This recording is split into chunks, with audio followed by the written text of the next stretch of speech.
kita akan mempelajari sepanjang pekan ini apa saja kualitas-kualitas rohani dari Abraham yang memampukan dia atau memperlengkapi dia untuk membagikan misi Allah, dan bagaimana kita pun bisa untuk memiliki kualitas-kualitas tersebut tentunya ketika kita bekerja bersama dengan Allah dalam membagikan misinya. Nah, bagaimana sih caranya supaya kita bisa seperti itu juga gitu? Kita tidak kenal orang, tidak mungkin secara pribadi tidak mengenal orang, tapi kita memiliki kasih terhadap orang itu. Gimana caranya supaya kita mengasihi orangnya tapi membenci dosanya?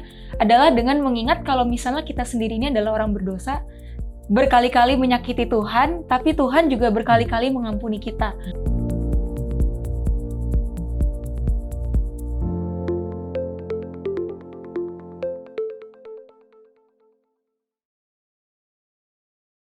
Shalom, selamat bergabung dalam program diskusi Sekolah Sabat, diskusi pembelajaran Alkitab yang mendalam untuk menguatkan iman kepercayaan kita kepada Tuhan.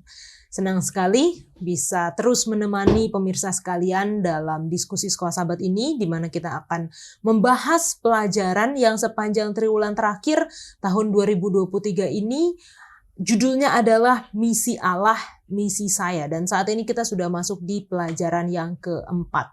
Sudah hadir di studio teman-teman yang akan berdiskusi bersama, dan senang sekali, terima kasih sudah meluangkan waktu untuk dapat kita belajar bersama-sama. Dan tentunya kita senang juga banyak pemirsa, sahabat-sahabat setia dari diskusi Sekolah Sabat yang terus menyaksikan program ini dan telah membagikan bagaimana mereka terberkati dengan adanya program ini. Mungkin kita bisa bacakan komentar yang pertama dari Pendeta Leroy, silahkan.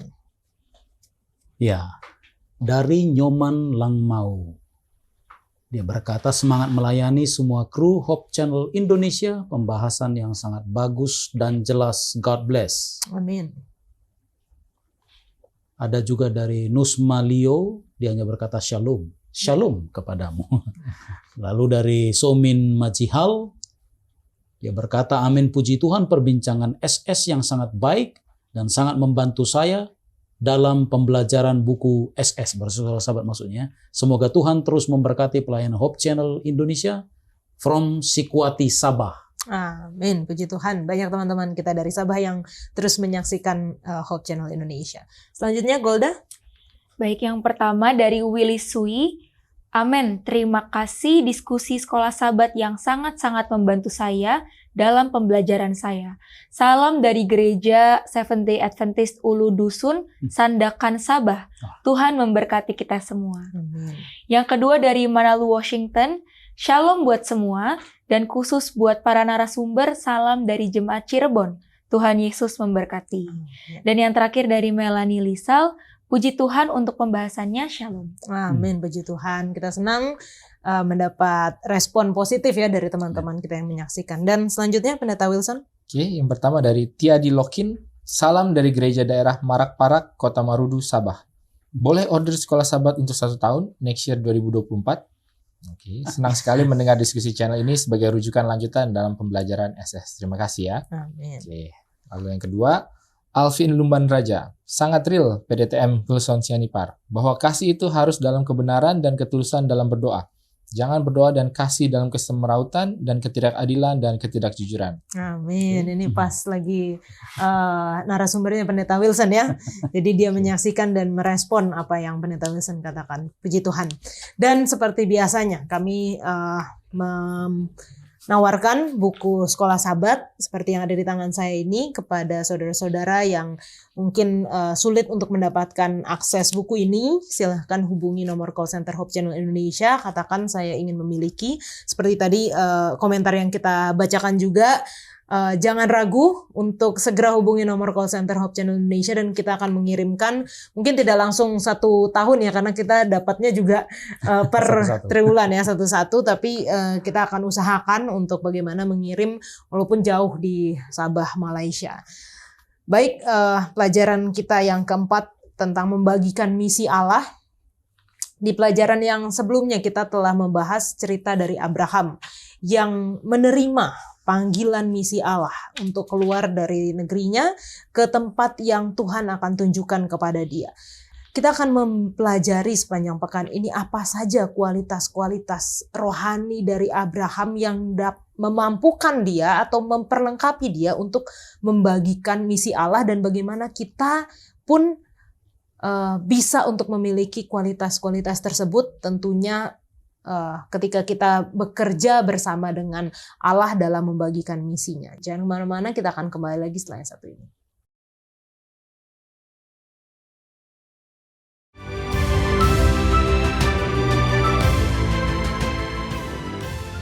Mungkin kita semua pernah bertanya, apa tujuan hidup saya?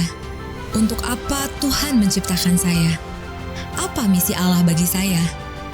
Pergilah, jadikanlah semua bangsa muridku dan baptislah mereka dalam nama Bapa dan Anak dan Roh Kudus. Adalah amanat agung yang Yesus berikan kepada murid-muridnya sebelum ia terangkat ke sorga. Apakah perintah ini berlaku bagi kita juga? Apa kita harus pergi dan menjangkau orang lain seperti Allah yang menjangkau kita? Apakah kisah-kisah menarik di kitab suci, pengalaman dan ilustrasi yang diberikan hanya akan menjadi bahan pelajaran setiap pekan? Atau kita memusatkan perhatian untuk keluar, menggunakan sumber-sumber yang tersedia untuk membantu kita dalam menjangkau sesama, berdoa agar Roh Kudus membimbing kita menerapkan apa yang telah kita pelajari, usaha yang rendah hati untuk melakukan mujizat-mujizat misi bagi kehormatan dan kemuliaan namanya. Berhentilah berbicara dan mulailah melakukan misi Allah, misi saya.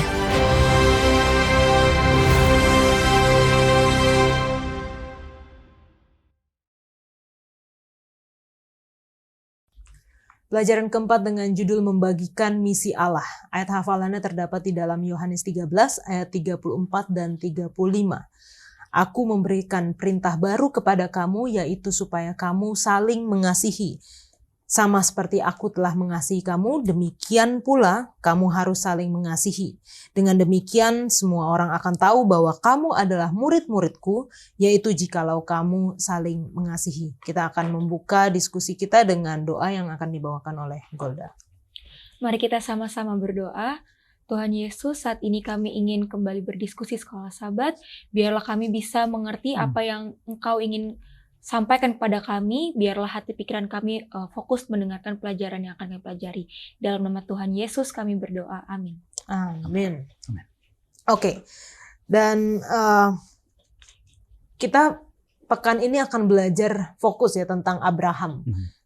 Cerita Abraham, dan kita akan melihat kualitas-kualitas yang dimiliki oleh Abraham sebagai seorang yang membagikan misi Allah. Kalau mungkin saya boleh tanya kepada teman-teman yang di sini, menurut kalian apa sih talenta kalian gitu, dan bagaimana kalian selama ini menggunakan talenta itu untuk membagikan misi dari Tuhan? Mungkin dari Pendeta Wilson dulu. Mungkin kalau saya talenta yang saya kira saya miliki dan mungkin saya yakin saya miliki mungkin berpikir, menghubungkan karena background saya matematika, jadi kan kalau ada konsep-konsep dihubungkan, satukan, ketemu solusinya. Okay. Kalau hubungannya dengan Alkitab ya mungkin, atau dengan misi ya mungkin ya bisa melihat konsep-konsep Alkitab, terus kira-kira aplikasinya apa, terus bagaimana menjelaskannya supaya orang bisa menerima. Itu sih kalau yang saya harapkan, itu talenta saya. Nggak tahu kalau yang lain mengaminkan atau bilang enggak. Amin. Kayaknya kalau aku lihat sih Pendeta Wilson tuh punya talenta mengajar juga ya, karena dulu kan guru juga kan, jadi ya punya talenta mengajar. Kalau Golda apa? Kalau aku talentanya membujuk orang. Seperti marketing gitu ya. Dan aku pakai talenta ini untuk ngajak teman-teman aku yang udah nggak aktif di gereja untuk aktif lagi di gereja supaya mereka nggak hilang. Gitu. Amin, puji Tuhan. Kalau pendeta? Kalau pendeta kayaknya harus banyak. Tapi saya melihat memang ada berbagai jenis pendeta ya dengan talentanya masing-masing ya. Saya tidak tahu apakah ini bisa dibilang, tapi saya suka ngajar itu saja. Tapi bukan ngajar juga ya, lebih kepada terlibat dalam diskusi. Lalu saya suka kasih sentil-sentilan gitu untuk membawa kembali ke ini loh gitu ya. Jadi diskusi apa namanya? Diskusi apa saja, saya bisa bawa ke Alkitab gitu. Oke. Karena memang fokus saya Alkitab gitu kan. Ada seperti kemampuan itu yang saya rasakan gitu ya. Puji Tuhan, puji Tuhan. Nah, kalau dari yang teman-teman tadi katakan, mungkin Golda yang paling mendekati ya, karena dia punya talenta untuk marketing, untuk membujuk, dan pastinya itu harus memiliki keramah tamahan. Ya. Jadi yang pertama yang disebutkan di dalam pelajaran kita mengenai Abraham adalah mengenai karunia keramah tamahan. Tapi menurut kalian keramah tamahan itu dimiliki semua orang nggak sih gitu? Bagaimana dengan orang-orang yang pendiam, yang mungkin introvert, yang tidak terlalu suka di tengah orang gitu? Dari Pendeta Wilson gimana? Apa ya? Kan setiap orang itu dengan personalitinya masing-masing itu bisa menjangkau orang tertentu. Jadi kan kalau dibilang apakah semua orang itu diciptakan ramah, paling tidak ke orang-orang terdekat mereka atau ke mana orang yang mereka nyaman, pasti mereka bisa menunjukkan keramahan itu. Jadi kalau ditanya apakah saya bisa ramah kepada semua orang, jawabannya sudah pasti tidak. Apakah saya bisa dekat terus langsung SKSD, langsung ajak diskusi, langsung aja ke semua orang, sudah pasti tidak. Tapi ke orang-orang tertentu yang mungkin apakah memang saya ada hubungan, ada kedekatan, keluarga ataupun pertemanan, bisnis ataupun ya mungkin disitulah dimana kita bisa beramah tamah atau menunjukkan kita ini orang yang terbuka. Itu kalau sudah kenal. Tapi kalau ke orang yang tidak kenal atau ke orang yang memang membutuhkan, saya rasa sih mau dia orangnya apakah dia orang yang introvert ataupun ekstrovert, kalau orang datang mau bantu itu bukanlah karena karena saya ekstrovert makanya saya bantu, atau karena saya introvert makanya saya nggak mau bantu. Itu lebih ke memang ya sebagai tendensi karakter dia yang lainnya. Jadi bukan soal kepribadian dia yang apakah dia terbuka atau enggaknya. Oke. Kalau menurut Golda gimana? Kalau menurutku, apakah kita bisa semua orang bisa ramah? Bisa. Tapi mungkin tidak semua orang bisa menerimanya dengan gampang. Tapi kita semua bisa sebetulnya. Dan kalau ditanya, oh tapi aku introvert, aku merasa gak bisa nih ketemu sama orang. Itu sebenarnya adalah hal yang bisa kita latih. Kita mungkin lihat dulu orang lain kayak gimana caranya, dan kita coba praktekin sebisa yang kita coba bisa lakukan gitu. Jadi bisa kita latih untuk ramah, Kak. Oke. Pendeta? Jadi karena ditanya ramah, saya jadi ingat dengan ini. Ada ayat ini bagus ini. Efesus 4:32 ya. Saya bacakan saja ya.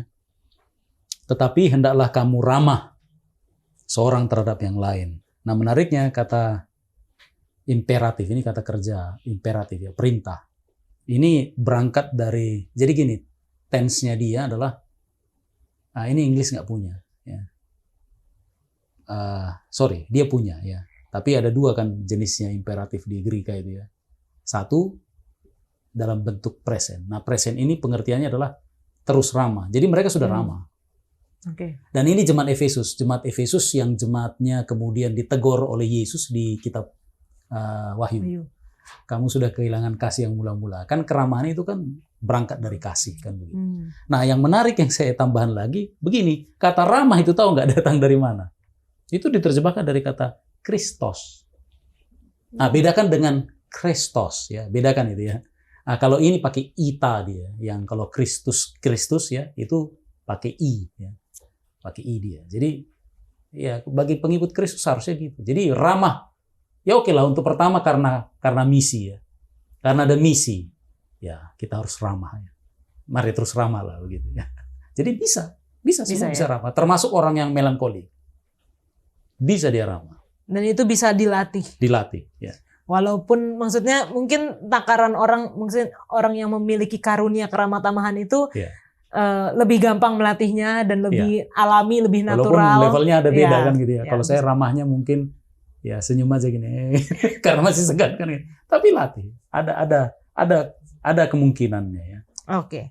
Nah, kalau kita lihat cerita dari Abraham ya, bagaimana di pelajaran hari Minggu dikatakan dia duduk di depan tenda. Dan dia secara aktif menunggu orang yang lewat untuk dia berikan air, berikan makan, ajak untuk istirahat. Ini mungkin level keramah tamahannya Abraham itu lumayan tinggi ya. istilah kata tingkat dewa. Betul. Karena ya namanya panas, siang hari panas, pasti inginnya zona nyamannya kayak pelajaran pekan lalu itu zona nyamannya pengennya ya udah di rumah aja, berteduh aja atau istirahat aja. Tapi ini Abraham secara aktif dia menunggu orang untuk siapa yang bisa saya bantu. Apa sih kira-kira prinsip-prinsip keramat tamahan yang bisa kita pelajari dari cerita Abraham ini, Pendeta Wilson? Ya mungkin yang pertama-tama adalah bahwa dia mencari kesempatan. Jadi secara aktif kan mencari. Nah, kemudian yang kedua adalah itu harus kebiasaan. Jadi jangan kayaknya seolah-olah pas lagi mood aja atau pas lagi apalagi karena kan seandainya pada saat itu dia tidak mencari, tidak lagi memang nongkrong di depan, memang lagi wah pengen cari orang mana yang bisa bantu, mungkin akan terlewat ini. Iya, betul. Jadi ya dua itu bahwa dan mungkin yang ketiga adalah keramat tamahan itu harus proporsional dengan kesanggupannya. Oke. Itu kalau yang baik ya. Jadi jangan yang kalau misalkan Abraham kan orang yang kaya, ya tentu keramat tamahan ya oke, sini potong kambing sini. Tapi kalau sebagai orang yang mungkin tidak sekaya Abraham, apakah ketika dia menawarkan minum itu tidak ramah karena tidak ada kambingnya yang dipotong? Enggak juga kan? Tapi sebaliknya kalau dia levelnya Abraham, tapi ini cuma kasih air. Itu jadi nggak bisa jomplang gitu. Jadi mungkin itu tadi ya harus intensional, konsisten dan proporsional. Oke. So kalau prinsip-prinsip keramahan dan ini ditunjukkan oleh Abraham. Oke. Kalau Golda? Kalau aku tertarik melihat Abraham yang dia berlari menyongsong ya pendatang. Jadi dia berinisiatif langsung, nggak harus nunggu pendatangnya nyamperin dia dulu, tapi dia berinisiatif yang pertama. Dan yang kedua dia melakukan yang terbaik. Seperti yang tadi pendeta katakan, dia bisa memberi apa nih yang terbaik. Kalau misalnya memang cuma bisa kasih air ya kasih air. Tapi karena dia punya banyak hal, dia kasih sebanyak mungkin yang dia bisa. Dan yang terakhir yang prinsip aku lihat adalah dia tulus. Jadi dia benar-benar bahkan sampai panggil istrinya untuk nyiapin hal yang terbaik karena dia betul-betul dari hatinya untuk melayani pendatang tersebut. Oke. Pendeta? Lari sudah disebut. Ya, mungkin untuk menegaskan bahwa keramat tamahan ini memang bukan mudah ya untuk dilakukan ya. Bagi temperamen sanguin barangkali yang sudah habit ya, dia sudah gampang berteman ya. Ditambah lagi seperti si Abraham ini, pelajaran sahabat kita, jadi dia kasih setting, dia kasih informasi kepada kita, duduk di pintu gerbang, di pintu rumah ya. Pada waktu terik matahari bukan tempat yang nyaman. Ya. Jadi kalau ini mau kita hubungkan dengan bentuk spiritual gift, kalau ini spiritual gift dari keramat tamahan, ya memang seperti gitu ya. Jadi kita harus berani untuk merasa tidak nyaman, apalagi dengan ekspektasi bahwa yang kita ramahin ini pasti tunjukkan muka jutek juga gitu ya. Sudah kita ramah, dia nggak ramah gitu ya. Kita kasih tangan, dia kasih tangan ya. Nah itu kan sesuatu ya. Tapi yang jelas Abraham ini dia memang sengaja. Mungkin saya perlu sebut namanya seseorang. Ini dari Jemaat Cililitan ya. Ada seorang bapak itu. Dia tinggal di apartemen. Apartemen itu hidup itu, itu individualis loh. Ya kan? Security tingkat tinggi ya. Nggak boleh sembarang orang masuk rumah kita, nggak bisa kan? Tapi bapak ini asal dia ada di apartemen, itu pintu apartemen dibuka lebar-lebar. Jadi setiap kali ada lihatnya orang masuk, katanya gitu. Siapa ya? Memang sengaja. Karena apa tadi? Saya bilang tadi. Dia tahu dia under misi, dia ada misi. Jadi itu yang dia buka. Jadi ada tadi yang disebut oleh Pastor Wilson. Jadi ini inisiatif kan. Memang ada grace ke sana. Jadi dia tahu dia dalam misi. Ya setidak-tidaknya begitu. Ya kalau memang yang lain misalnya memang sudah habitnya begitu. Bukan karena misi, memang dia orang yang ramah. Tapi kan kita ramah, kita ada maksud. Bukan hanya sudah bersahabat. Tapi kita mau kenalkan dia dengan si yang punya misi. Oke.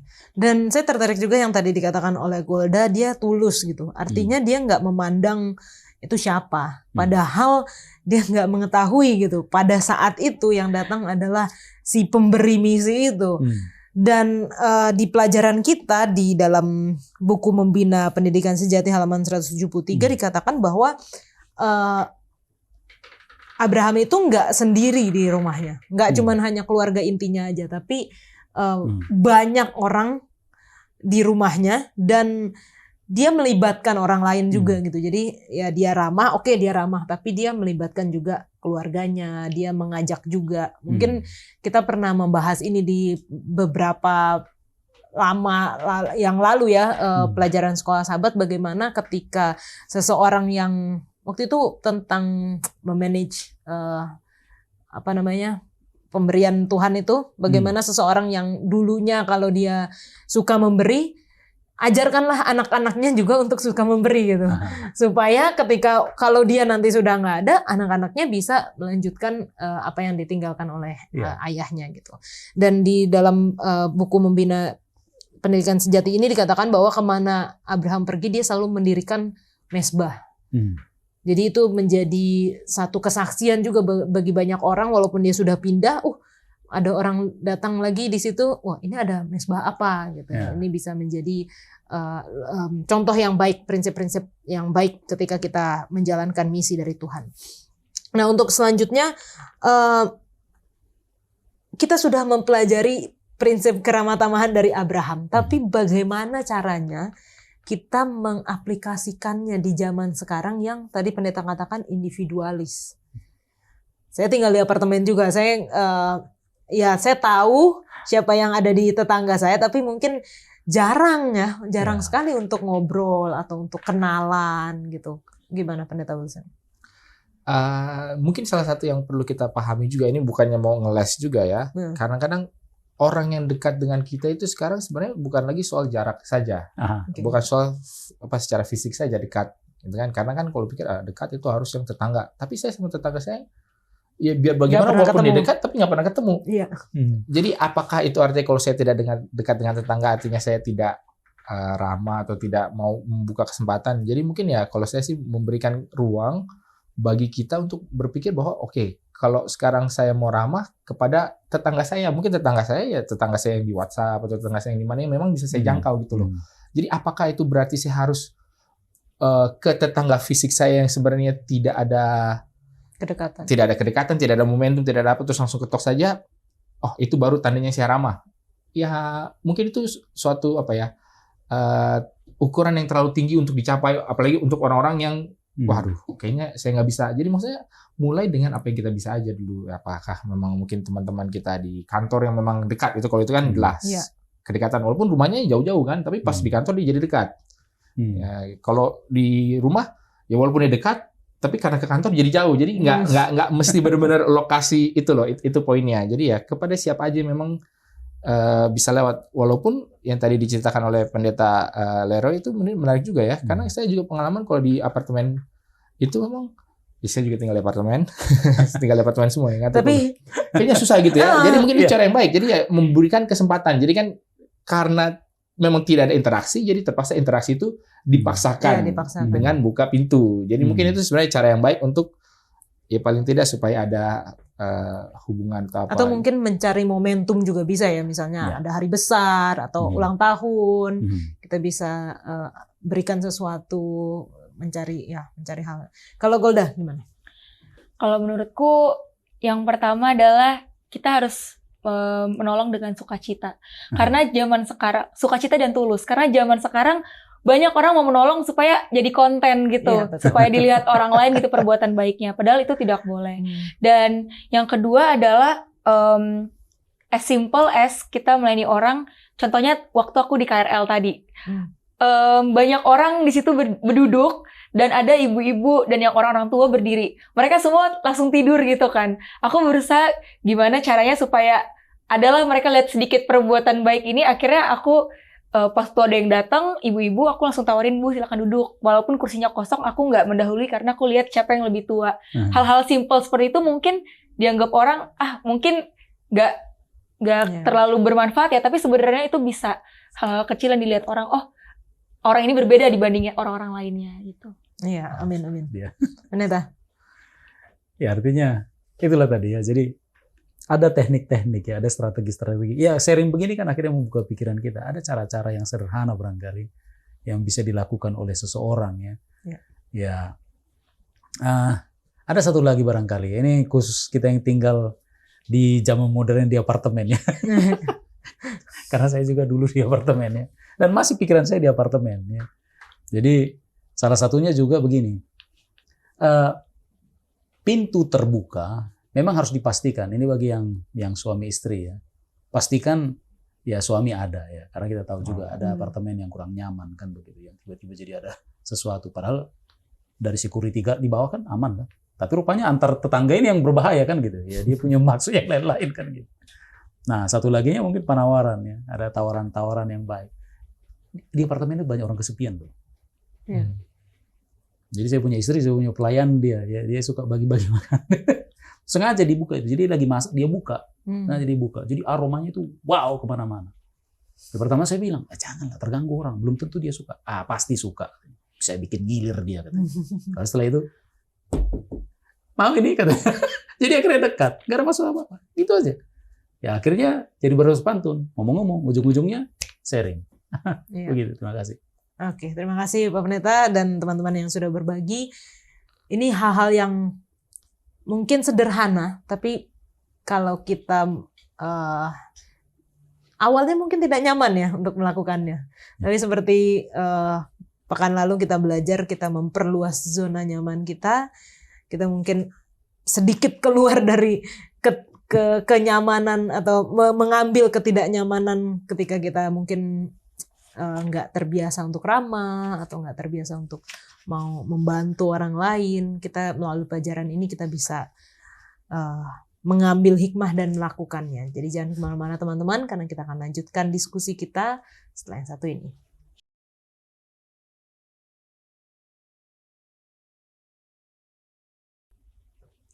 Selain dari keramah tamahan, salah satu kualitas hebat dari Abraham adalah kasihnya. Ketika dia menunjukkan kasih kepada orang-orang yang dia tidak kenal, orang-orang di Sodom dan Gomora, tidak dia kenal secara pribadi, bahkan yang sependengarannya orang-orang ini melakukan kejahatan. Nah, bagaimana sih caranya supaya kita bisa seperti itu juga gitu? Kita tidak kenal orang, tidak mungkin secara pribadi tidak mengenal orang, tapi kita memiliki kasih terhadap orang itu. Pendeta Wilson. Ya, kalau orang selalu bilang kan bagaimana kita bisa mengasihi orang, ya karena kita sendiri sudah mengalami kasih itu. Jadi mungkin salah satu ini selalu saya tanya, gimana sih caranya supaya kita lebih mengasihi atau supaya lebih semangat menginjil? Apa yang pertama-tama mungkin orang itu harus dibuat merasakan, menyadari, memahami bahwa dia ini sendiri adalah resipien daripada kasih. Nah mungkin Abraham dia melihatkan perjalanan hidupnya kan, dia lihat betapa ya jatuh bangunnya, mungkin dia mengalami mujizat, Tuhan selalu setia, sehingga apa dia merasa Tuhan ini adalah Tuhan yang mengasihi. Tuhan ini adalah Tuhan yang adil, yang dalam arti tidak akan membuat orang baik itu celaka. Nah ketika dia mendengar, oh ada suatu penghukuman yang akan dilaksanakan, makanya dia berpikir, nah sepertinya kalau Tuhan itu sementara ini selama ini sudah berlaku adil terhadap saya, ya gimana kalau Tuhan juga berlaku adil kepada orang-orang di Sodom ini kan? Karena kan dia tidak mengatakan bahwa Sodom itu bukan kota yang jahat. Dia tahu kota itu jahat. Tapi argumen dia adalah bahwa jangan sampai orang baik juga dibinasakan dengan orang-orang yang jahat. Itu kan poin-poinnya adalah itu. Jadi ya mungkin supaya kita bisa memiliki kasih seperti Abraham, ya mungkin kita juga harus bisa mengingat seperti apakah Allah sudah mengasihi kita. Sehingga kita tahu karakter Allah. Oh, Allah tidak akan menghukum orang yang jahat. Dan kita juga karena sudah mengasihi, saya juga mau mengasihi orang lain. Jadi kalau dua itu digabungkan, makanya bisa diaplikasikan kepada Sodom dan Gomora. Bahwa ya saya mau mengasihi dia, dan saya juga tahu Allah itu bukanlah Allah yang akan membuat orang yang baik itu binasa. Mungkin kalau dalam konteks Abraham seperti itu. Oke. Kalau dari Golda? Kalau menurut aku, selain dia sudah menerima kasih itu, dia juga memahami betapa Allah mengasihi orang-orang, bahkan orang-orang yang berdosa. Jadi ketika dia mengetahui konsep kasih yang Allah miliki bagi manusia, dia juga menerapkan itu. Makanya ayat inti kita juga dikatakan, yaitu supaya kamu saling mengasihi. Dan ini menurut aku adalah core dari sifat-sifat Abraham. Sebenarnya intinya itu adalah kasih. Sehingga ketika dia punya kasih, dia jadi khawatir, aduh gimana nih nasib orang-orang lain. Dia pengen semua orang tuh sebenarnya bisa diselamatkan, tapi dia juga tidak menuntut pada Tuhan harus semua diselamatkan, tidak, tapi orang-orang baik tadi kiranya diselamatkan. Oke. banyak yang sering bilang kita harus membenci dosanya, tapi mengasihi orangnya. Gimana sih pendeta cara praktikalnya? Kan sulit ya. Kalau apalagi ketika ada seseorang yang berbuat tidak baik kepada kita. Ya kita tahu itu perbuatannya tidak baik. Tapi kita tetap harus mengasihi orangnya. Bagaimana caranya pendeta? Ya susah ya. Iya. Gimana caranya? Tapi ada yang bilang begini, ya ini cara peraga yang tolong diinterpretasikan lebih lanjut ya. Jadi katanya bagaimana caranya kita melakukan itu ya, membenci dosanya, tapi sayang sama orangnya. Ketika kita mampu melakukan, merangkul dia, lalu kita pukul. Seperti main tinju itu, ya, rangkul, pukul gitu. Karena apa? Persoalannya orang kan tegur, jauh kan? Tegur dari jauh, dari mimbar contohnya kan. Banyak orang kan gunakan mimbar jadi hammer kan. Waktu ngomong Pak Mata dekat-dekat ini nggak bilang sama sekali. Gitu. Nah, sama seperti Amsal yang bilang itu, lebih baik teguran yang nyata-nyata daripada kasih yang tersembunyi. Jadi gini, kualifikasi kasih kita kepada orang itu ditandai dengan berani kita ngomong sama dia tentang apa, bukan di depan orang ya, bukan di depan umum, memalukan dia enggak, tapi ngomong. Itu tadi. Maksudnya bukan untuk membunuh dia ya, maksudnya supaya dia sadar. Jadi ketika kita pukul misalnya jatuh, dia ada dalam pelukan kita. Dan begitu. Itu hanya analogi saya buat ilustrasi. Pendeta Wilson ada yang mau ditambahkan? Ya, kalau dibilang bagaimana caranya supaya kita bisa mengasihi orangnya tapi membenci dosanya, mungkin paling gampang adalah setiap kali orang melihat kepada diri sendiri, pasti itu yang dilakukan.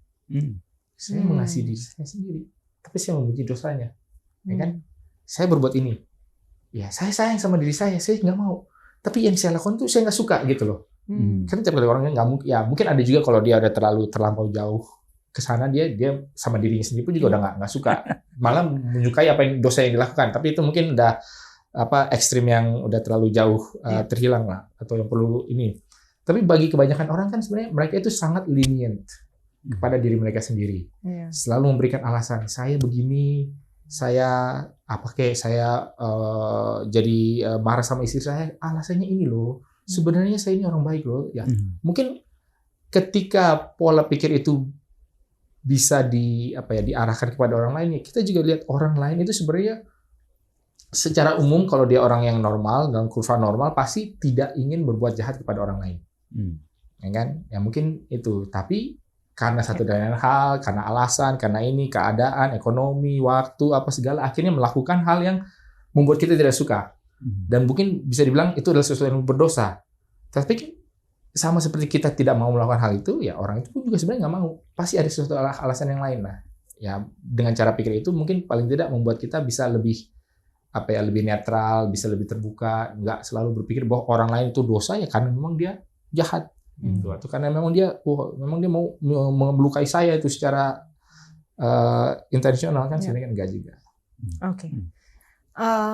Nah, kita lihat dari cerita Abraham ini, setelah dia menunjukkan kasihnya kepada orang-orang itu, dia istilahnya mempraktekannya dengan cara doa pengantaraan. Jadi kita melihat di dalam pelajaran kita betapa pentingnya doa pengantaran itu. Sebenarnya doa pengantaran itu apa sih, dan apakah semua orang bisa melakukannya atau hanya orang-orang tertentu saja? Kan kita menganggap Abraham itu ya sebagai bapa, kan nabi lah kita bisa katakan. Apakah hanya orang-orang tertentu yang bisa mendoakan bagi orang lain atau kita semua sebenarnya bisa, Pendeta Wilson? Ya, paling jelas supaya orang itu bisa memperendarai orang lain itu mungkin harus ada mungkin bukan interaksi, tapi paling tidak ada kenal, atau paling tidak ada suatu hubungan, walaupun seberapa jauh dan seberapa lemahnya hubungan itu paling nggak ada gitu. Nggak bisa saya memperendarai orang-orang kalau di mana di negara jauh sana, saya nggak pernah dengar, saya nggak pernah kenal, saya nggak tahu, tapi saya doakan orang itu. Artinya kita tidak punya konteks gitu loh untuk mendoakan orang itu. Tapi mungkin kalau Abraham, dia ada konteksnya. Konteksnya apa? Pertama, Lotnya tinggal di sana. Lalu kemudian kalau di beberapa 4 pasal sebelumnya, di pasal 14, kalau nggak salah Kejadian pasal 14, ketika Lot itu ditawan oleh kerajaan-kerajaan lain yang menaklukkan Raja Sodom dan Gomora. Jadi dia ada hubungan dengan kerajaan ini, terlebih lagi keponakannya ada di sana, ya mungkin ya cucunya lah hitungannya kan, 2 anak ada di sana. Jadi dia punya suatu motivasi untuk mendoakan. Jadi mungkin sebenarnya kalau ditanya apa syarat untuk memperantarai, ya mungkin motivasi gitu loh. Nah, motivasi itu bisa berdasarkan hubungan, bisa berdasarkan perkenalan, bisa berdasarkan kepentingan bisnis, bisa pokoknya apapun itu. Tapi kalau menurut saya memperantarai ya paling nggak itu dulu. Jangan kita pikirkan yang jauh di sana, kayak contohnya kan lagi ada perang di mana kita doakan. Tapi apa kita punya nggak hubungan dengan orang yang kita perantarai? Kalau nggak ada, itu akhirnya jadi ya perantarannya nggak jelas gitu loh, kemana ya. Kalau kayak gitu mah kita perantarai seluruh dunia juga bisa, tapi kan sebenarnya kan bukan itu tujuan doa pengantaraan. Oke. Golda? Mungkin sekaligus aku menambahkan yang pertanyaan sebelumnya ya Kak. Gimana caranya supaya kita mengasihi orangnya tapi membenci dosanya, adalah dengan mengingat kalau misalnya kita sendiri ini adalah orang berdosa, berkali-kali menyakiti Tuhan, tapi Tuhan juga berkali-kali mengampuni kita. Hal itu yang coba aku praktikin ketika ada orang-orang yang menyakiti aku coba untuk ketika aku mau marah, aku coba renungin lagi, aku sendiri udah berkali-kali nyakitin Tuhan, tapi Tuhan mengampuni aku.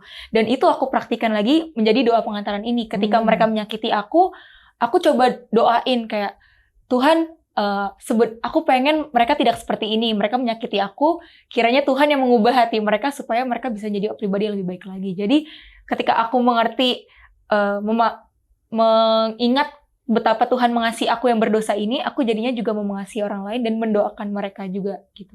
Iya. Karena aku pernah dengar juga ya dari sisi psikologi, kalau misalnya seorang yang maksudnya ya suka marah-marah atau suka menyakiti, ada sesuatu yang salah sebenarnya dari mereka, ada sesuatu yang mereka butuhkan yang tidak terpenuhi sehingga mereka melakukan hal-hal seperti itu. Pendeta Leroy.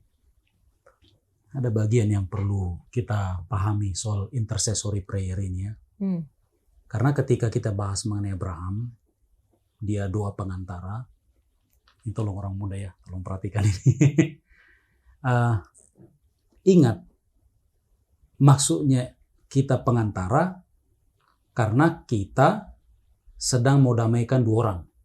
Itu konsepnya dulu tuh. Bahwa ada perselisihan antara Allah dengan orang ini nih. Oke lah, boleh juga dibikin kata kita ya. Tapi ini sebenarnya untuk mengantarai dua parties ya. Nah, itulah sebabnya kita adalah orang yang punya hubungan pertama-tama dengan Allah. Lalu tadi yang dijelaskan, kita punya hubungan dengan, jadi kita tahu ini orang yang kita antara ini apa ya. Jadi kita punya koneksi. Nah, dengan cara itulah kemudian maka pengantaran itu menjadi ideal. Jadi makanya kalau concern dari Yola untuk sampaikan, apakah ada syarat-syarat untuk, apakah hanya orang tertentu? Ya itu konteksnya, itu.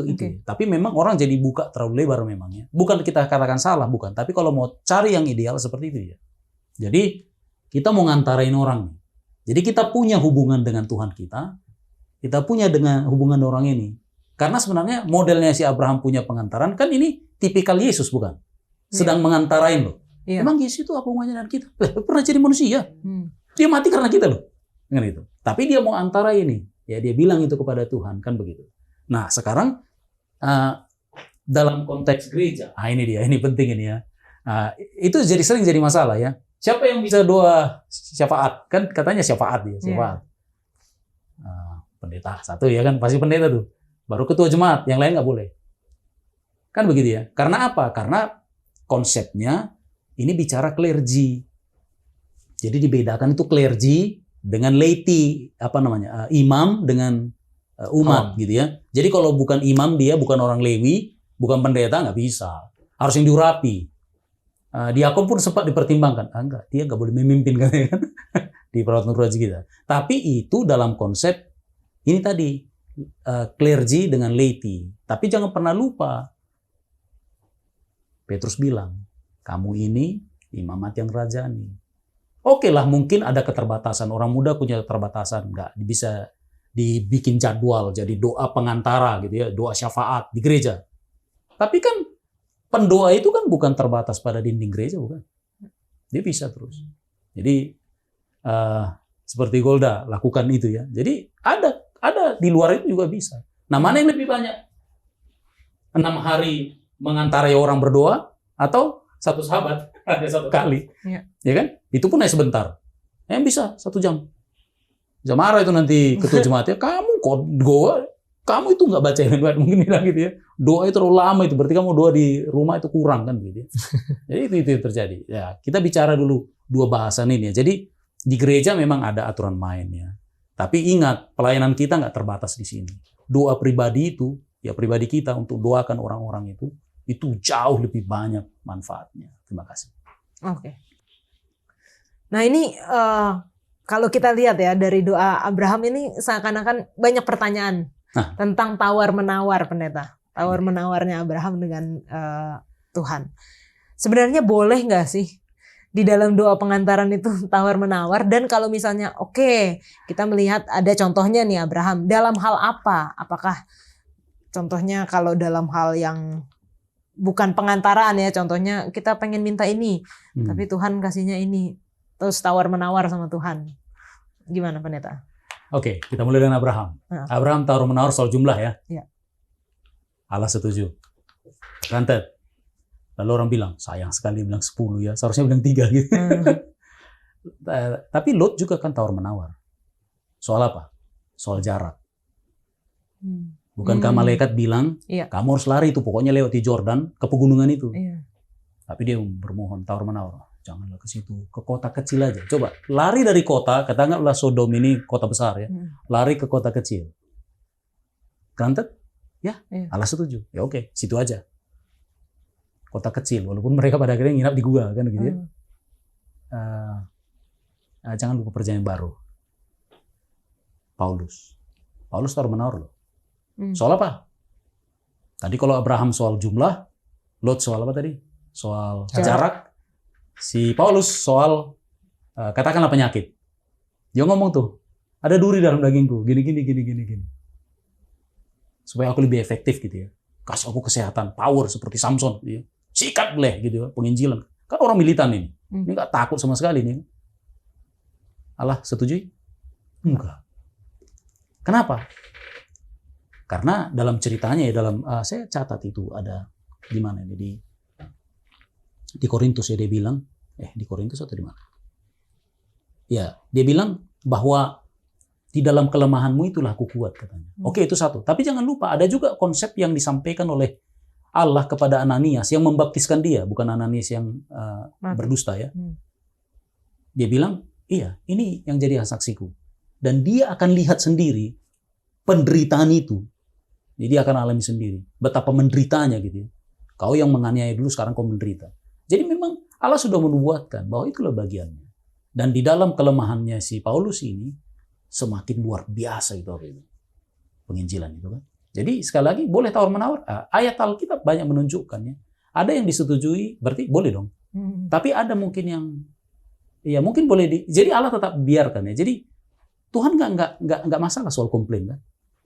Asal disampaikan dengan baik kan, bukan protes-protes luar sana kan begitu. Tapi kita sampaikan kepada dia tapi ingat, dia punya jawaban. Setuju atau enggak gitu ya.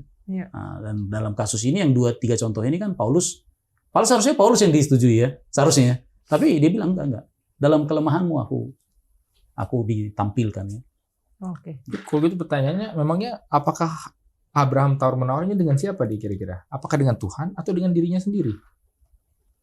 Karena kan Tuhan selalu dia bilang apa, Tuhan nggak bilang apa, oke terima. Begitu bilang terima. Sebenarnya kan dia sedang bertawar-menawar dengan iman dia. Kira-kira ada nggak ya? Ada nggak ya? Jadi kadang-kadang itu juga yang perlu kita perhatikan. Kadang-kadang kita mengira kita sedang tawar-menawar dengan Tuhan karena Tuhan nggak mau ngasih. Tapi sebenarnya kita sedang tawar-menawar dengan iman kita. Kira-kira kalau dikasih ini, dikasih kesempatan ini, dikasih posisi ini, dikasih pekerjaan ini, kira-kira saya sanggup nggak? Atau bukan soal sanggup ya? Kalau kasih sanggup aja. Tapi maksudnya kira-kira saya sanggup nggak membayar harganya? Oh, saya mau jadi bos. Kira-kira saya sanggup bayar harganya, harus lembur, harus ini. Oh, mungkin saya jadi VP aja. Ini sanggup nggak? Oh, jadi manajer aja. Jadi mungkin tawar-menawarnya kadang-kadang kita tidak paham bahwa sebenarnya Allah mau kasih yang terbaik. Dan itu bukan tawar-menawar antara saya dengan Tuhan. Tuh kita punya ini tapi Tuhan yang nggak mau ngasih ya. Mungkin dalam contoh pendeta ada ya. Mungkin itu tergantung konteks tawar-menawar yang mana ya. Tapi kalau kita bilang dalam konteksnya Abraham, tawar-menawar dia itu bukan dengan Tuhan, tapi dengan imannya sendiri. Nah, itu juga menunjukkan pada kita iman kita seberapa, mungkin Allah akan hargai gitu loh. Hmm. Allah hargai, oke, imanmu 50 tapi kayaknya terus kita kayak ada second thoughts gitu kan, kayaknya 50 nggak mungkin turunin lagi. Jadi dia sedang taruh-menurun dengan imannya sendiri.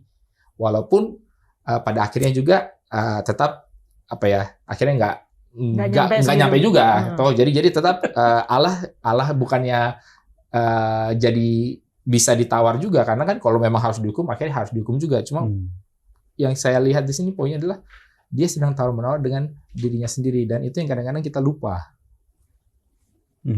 Oke, thank you. Wah, ini menarik banget, tapi kita akan lanjutkan pelajaran kita. Jangan kemana-mana, kita akan lanjutkan setelah yang satu ini.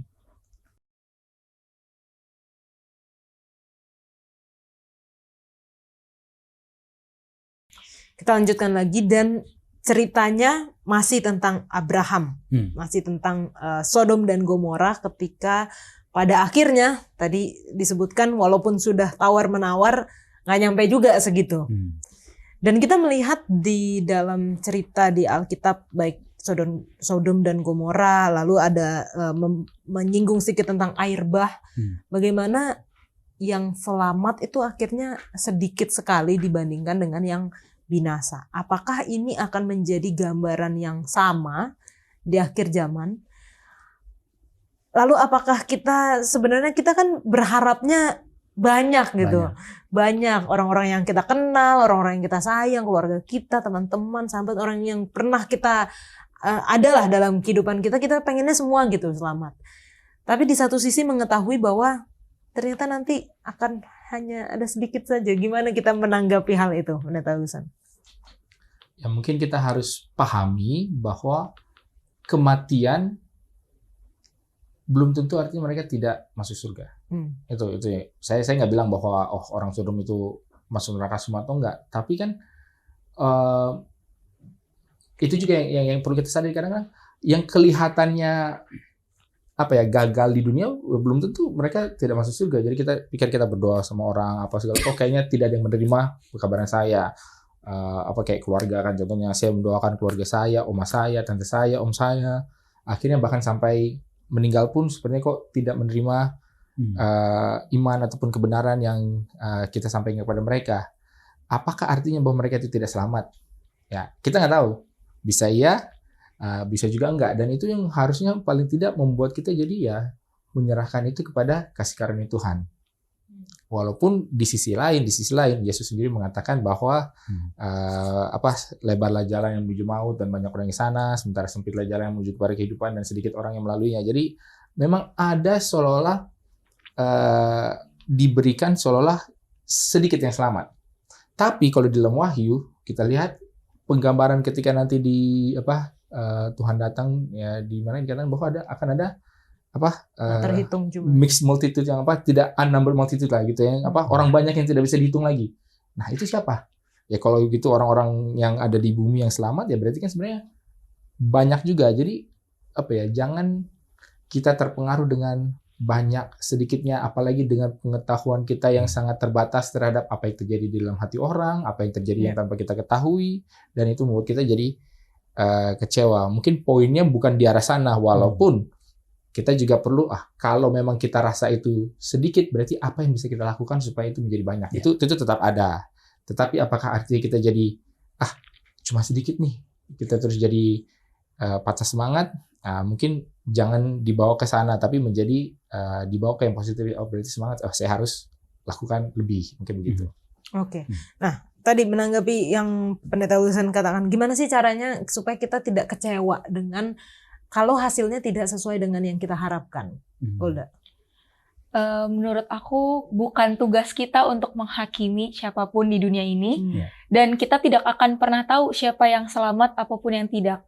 Tugas kita di sini dalam dunia ini sama seperti misinya Tuhan, yaitu kita menjangkau orang sebanyak-banyaknya. Sama seperti Nuh dan Abraham, waktu air bah mau terjadi, Nuh kabarkan ke semua orang sebanyak-banyaknya. Dan tergantung tiap-tiap orang apakah mereka akan menerima atau tidak.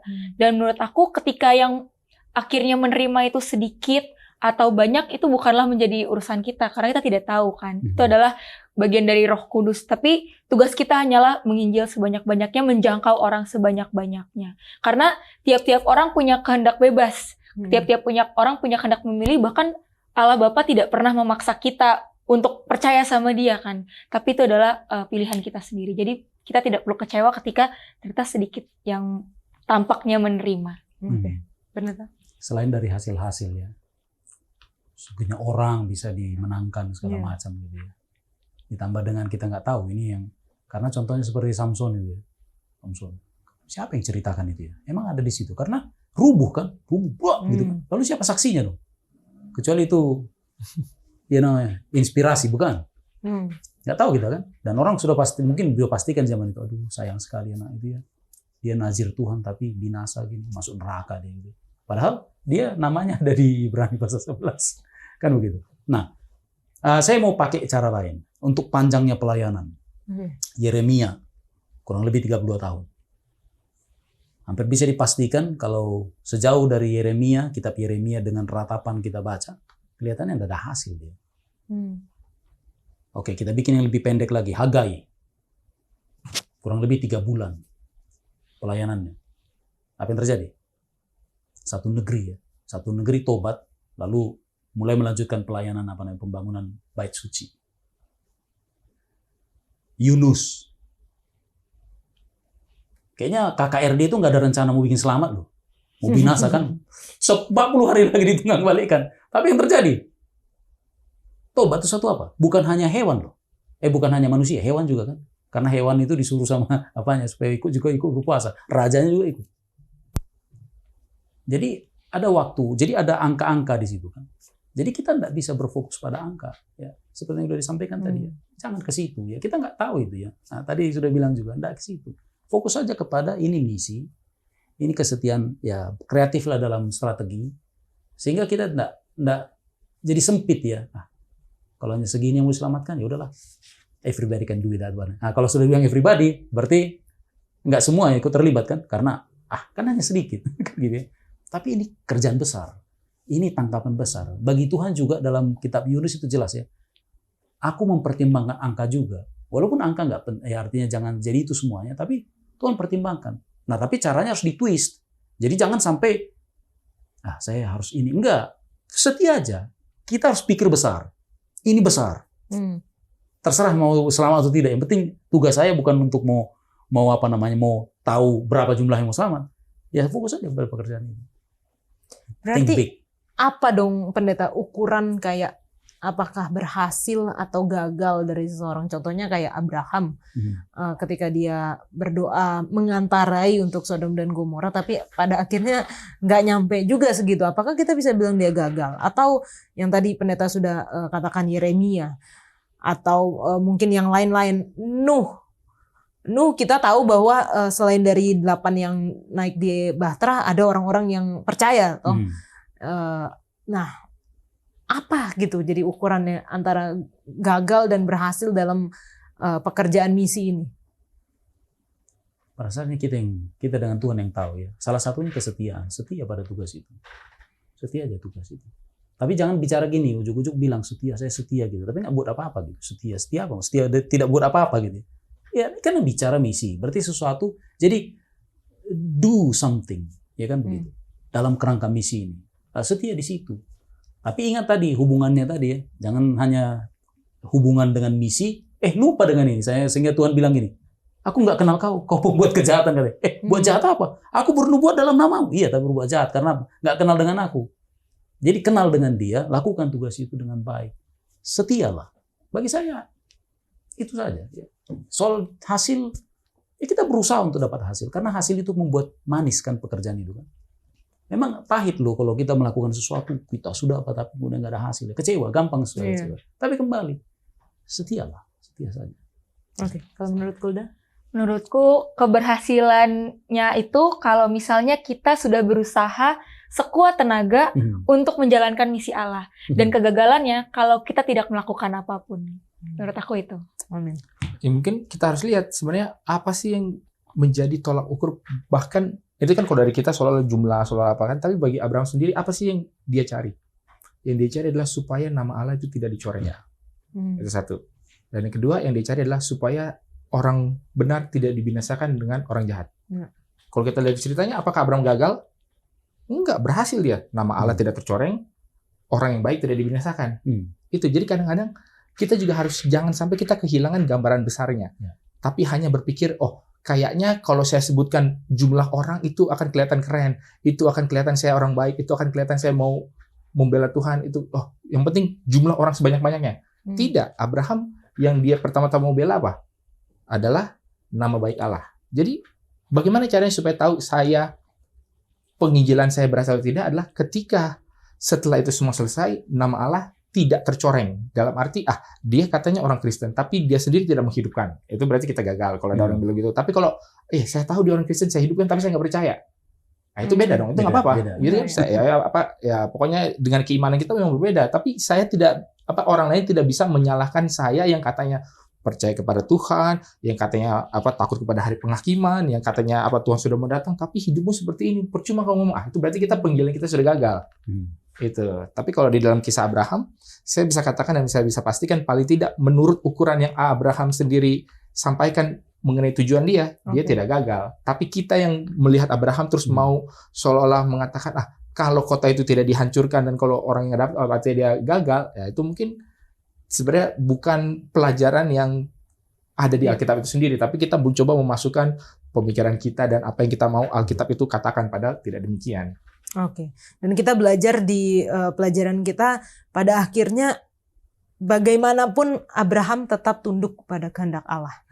Walaupun pada akhirnya Sodom dan Gomora harus dibinasakan, Lot dan keluarganya keluar dari kota itu, tapi tidak seperti yang diharapkan oleh Abraham, tapi Abraham tetap tunduk kepada Allah tidak bisa dipersalahkan gitu. Oh, dia tidak adil. Oh, dia jahat. Itu tidak bisa. Nah, saya rasa itu adalah suatu keberhasilan gitu. Jadi bagi orang pembaca, bagi yang melihat, oh ya, Allah sudah melakukan semua, Abraham sudah melakukan semua, tapi ada kebebasan memilih daripada manusia. Mungkin itu. Ya. Oke, karena waktu kita yang terbatas, mungkin boleh dari Golda pelajaran apa yang didapat dari pelajaran pekan ini? Kalau aku sesuai dengan judulnya, membagikan misi Allah. Kadang kita berpikir sebagai anak muda ya terutama, gimana sih caranya supaya aku bisa membagikan misi Allah ini? Padahal sebenarnya ada hal praktis yang bisa kita lakukan, yaitu gimana caranya supaya orang bisa melihat Kristus dalam kita. Yaitu dengan menjadikan hidup kita sebagai saksi. Dan orang bakal lihat sendiri dalam kehidupan kita apakah ada buah roh yang terpancar dalam hidup kita. Cara kita tahu kita sudah mempraktikkan buah roh atau tidak kan orang lain bisa melihatnya. Apakah ada perubahan dalam hidup dia atau tidak. Itu yang pertama. Dan yang kedua, saya tertarik banget dengan konsep kasihnya tadi. Karena ketika kita mengingat kasih Allah bagi umat manusia, bagi orang berdosa, kita juga ketika kita mengingat itu, kita juga menjadi terbeban untuk menyelamatkan teman-teman kita yang mungkin jauh dari Tuhan. Ketika kita melihat, orang-orang saudara-saudaraku nih di kampung banyak yang belum kenal Tuhan, aku jadi terbeban, aku pengen pergi ke sana, aku pengen menginjil di sana. Dan itu terjadi karena aku memiliki kasih dan mengerti kasih Allah bagi umatnya. Itu yang aku dapatin. Oke, Pendeta Wilson? Ya, mungkin kalau menyambung dengan poin yang tadi disampaikan terakhir adalah misi Allah tidak sebatas hanya untuk menyelamatkan manusia, tapi yang lebih lagi adalah untuk membantah tuduhan setan terhadap karakter Allah. Sebenarnya itu misinya kan. Kenapa Yesus datang ke dunia? Ya kalau bisa dibilang karena mengasihi betul, untuk menyelamatkan manusia itu betul. Tapi kan sebenarnya karena tuduhannya adalah hukum itu tidak bisa diikuti, dan bagi orang yang tidak mengikuti hukum, Allah akan berlaku kejam. Makanya Yesus turun ke dunia. Jadi yang sebenarnya gambaran besar yang tidak kalau orang bilang antroposentrik atau yang hanya berpusat kepada manusia, tapi kita lihat gambaran besarnya adalah untuk membela karakter Allah. Nah, kalau misi itu kita istilahnya menjadikan satu gambaran besarnya, kita mungkin bisa lebih tenang gitu loh. Tidak lagi melihat kepada jumlahnya, kepadanya, tapi kita lihat apakah karakter Allah, apakah nama baik Allah tetap terlindungi, tetap dibuktikan bahwa Allah itu kasih dan benar melalui apa yang saya lakukan. Kalau itu iya, jawabannya berarti misi kita sukses. Terlepas daripada apa hasilnya, apakah ada yang dibaptis kah, apakah ada yang selamat kah, apa itu mungkin beneficial byproduct itu produk tambahan yang bagus dan memang kita juga mau, tapi bukanlah yang utamanya. Oke, Pendeta? Ini kesimpulannya. Iya. Kalau dari saya melihatnya begini. Ini kan pelajaran keempat ini mau coba, jadi gini, mau coba untuk bawa kita kepada kepemilikan setidaknya tiga kualifikasi untuk bisa mendukung misi Allah yang kita lakukan dalam keseharian kita. Itu tadi apa tadi itu? Keramah tamahan. Keramah tamahan yang pertama, kasih dan doa. Itu yang dilakukan ya. Nah, jadi ini penting ya, ini di exercise ini sedemikian rupa agar tertolong, karena bala bantuan untuk misi ini soal pengetahuan misi oke, tapi perlu juga kita memiliki karakter ini ya. Keramah tamahan, lalu kasih, lalu juga ikut mendoakan, kekuatan doa ya, ini lakukan. Nah, saya tertarik dengan satu tulisan dari Ellen White di sini, terjemahan bebasnya begini. Ini bukan bicara jumlah ya, ini hanya untuk memberitahukan kepada kita bahwa kalau sikap baik itu ternyata bisa memberikan pengaruh luar biasa. Ini pasti kita tahu ini kutipan ini. Jika kita mau merendahkan diri kita di hadapan Allah, rendah hati berarti kan, bersikap baik, sopan, berhati lembut, berpengasihan. Hasilnya, ini bukan bicara jumlah ini.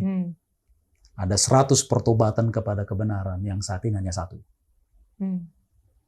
Jadi berarti apa ya? Perilaku itu perilaku yang apanya? Yang semawi ya, perilaku yang baik yang luar biasa itu membawa pengaruh ya.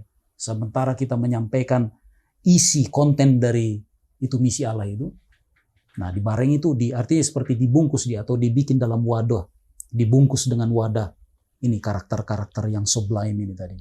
3 itu menjadi awal. Ini dia, present. Ini lain, kita mau kasih makanan enak misalnya kan, tapi caranya mau, kan? Tapi harus dikemas sedemikian rupa. Jadi kemasan itu penting juga. Ya walaupun kemasan itu bukan segala-galanya, tapi itu yang kita sebagai orang-orang ya Advent lah saya mau katakan ya, penting ini. Saya mau tutup dengan satu kisah yang nyata dan ini menampar kita di perkampungan ini. Gak usah saya sebutkan, tapi itu yang penting di Tanah Batak. Ini menjadi ilustrasi yang cukup banyak bagi kita yang datang dari Tanah Batak. Jadi perdebatan lah, perkelahian antara anak-anak dengan anak-anak gitu ya. Lalu datang itu mamanya, diketok itu kepala dua-dua itu. Kamu ini jangan kayak orang Advent katanya. Jadi apa pikiran orang tentang orang Advent di kampung itu? Kami pernah punya misi khusus untuk mendoakan. Saya kira lebih dari 1 tahun itu. 1 jemaat untuk mendoakan satu perkampungan di sana. Majelis nggak pernah aman. Takut orang masuk majelis. Kedua, pas pemilihan pasti nggak aman. Didoakan itu kampung banyak. Didoakan secara khusus. Dan tahu apa akibatnya? Datang laporan dari kampung itu. Terima kasih 2 kalian. Kami sekarang aman. Coba, mau bawa kemana ini gereja? Kan begitu. Jadi mungkin karena terlatih itu debat di sekolah sahabat itu begini, jadi berantem dulu gitu. Enggak gitu dong. Jadi kita perlu kualifikasi ini agar kemana? Misi Allah itu nyampe ke orang lain dengan kemasan yang cantik, apik. Terima kasih. Amin. Terima kasih Pendeta Leroy, Pendeta Wilson, dan juga Golda. Saat ini kita akan masuk di dalam sesi tanya-jawab. Bagi teman-teman yang memiliki pertanyaan seputar dengan pelajaran pekan ini ataupun triwulan ini, silahkan tinggalkan di kolom komentar YouTube channel Diskusi Sekolah Sahabat dan kita akan membahasnya.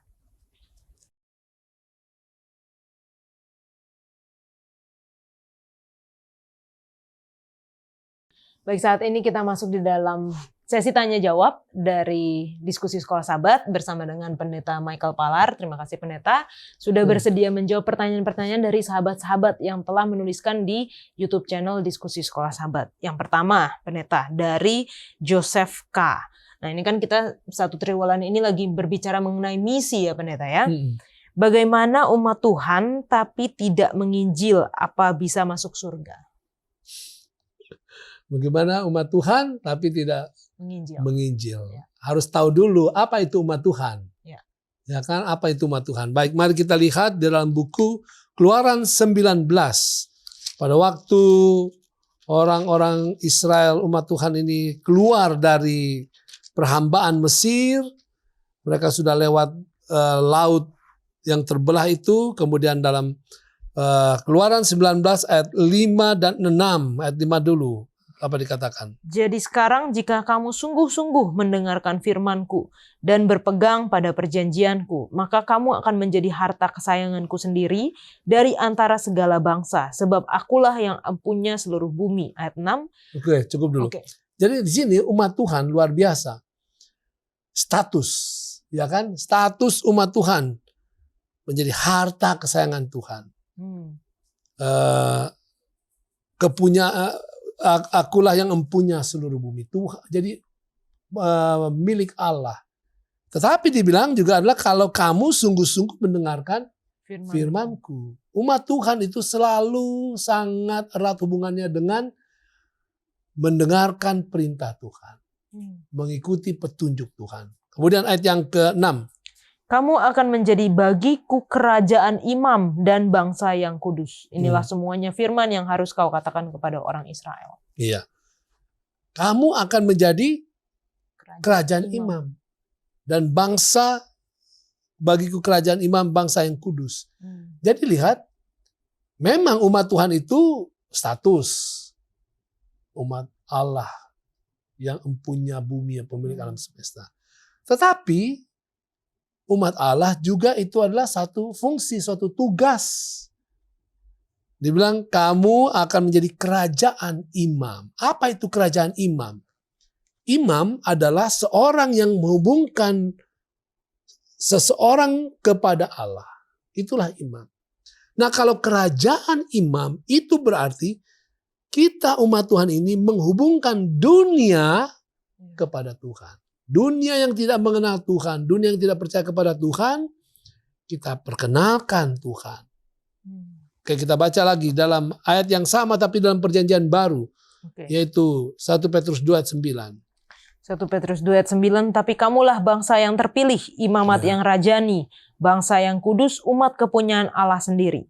Supaya kamu memberitakan perbuatan-perbuatan yang besar dari Dia, yang telah memanggil kamu keluar dari kegelapan kepada terangnya yang ajaib. Lihat, umat Tuhan itu fungsi. Imamat yang rajani. Jadi kita imam.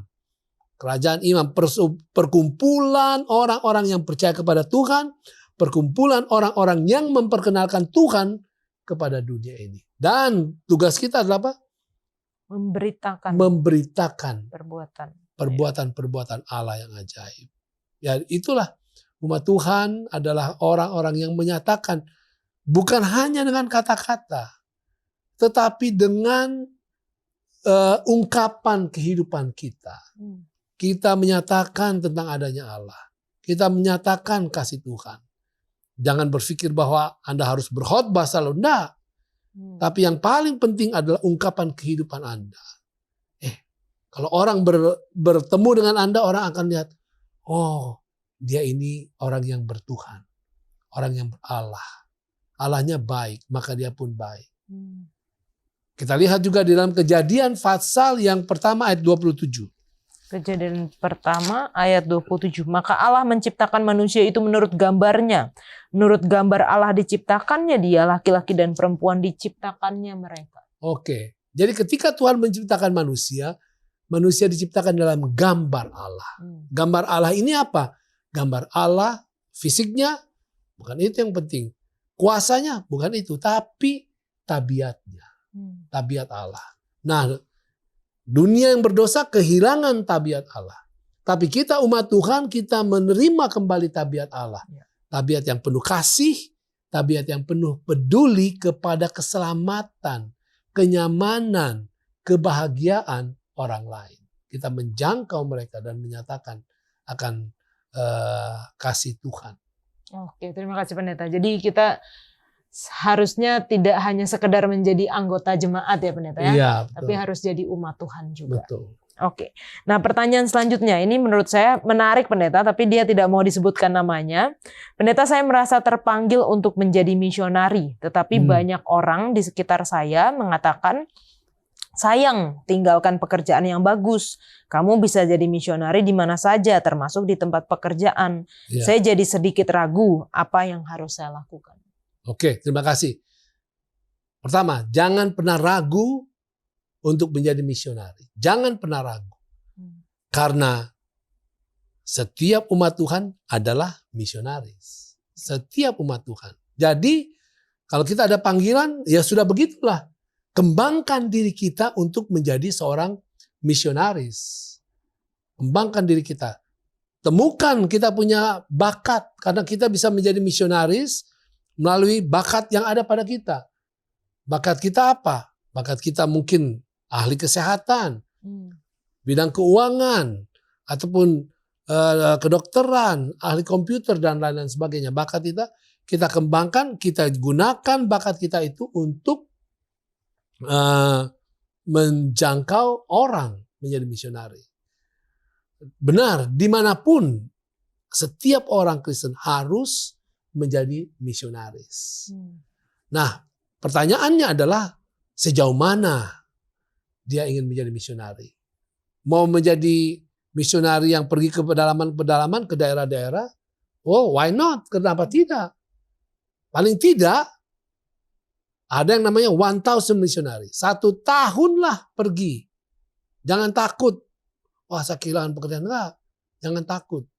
Anda akan ditrain, Anda akan memiliki fokus khusus, dan rasakan misionari yang langsung di dalam pekerjaan Injil itu.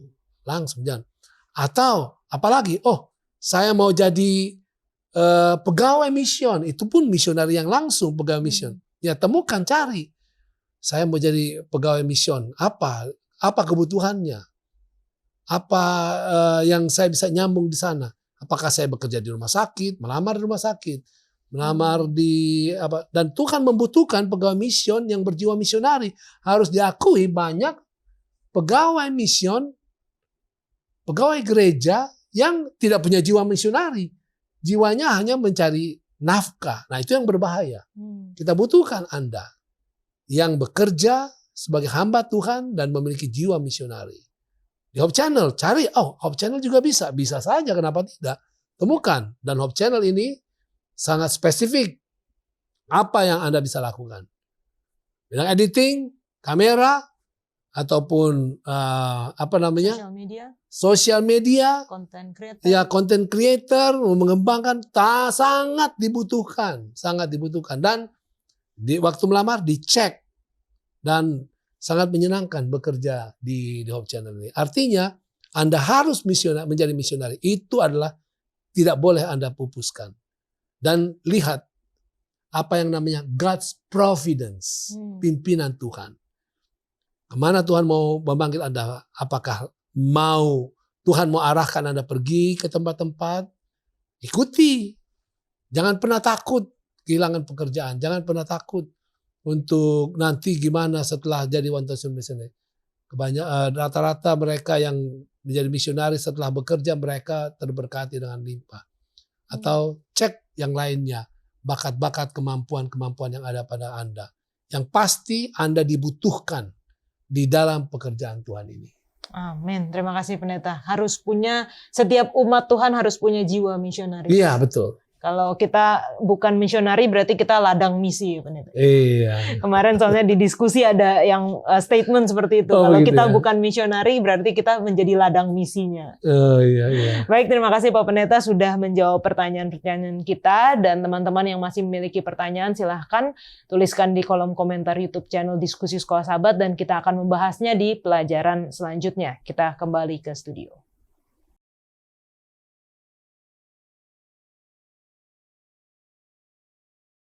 Baik, untuk menutup diskusi kita minta Pendeta Leroy untuk berdoa. Kita berdoa.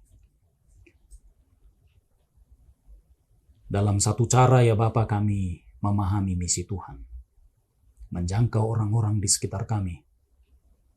Kami juga mengenal Tuhan si empunya misi.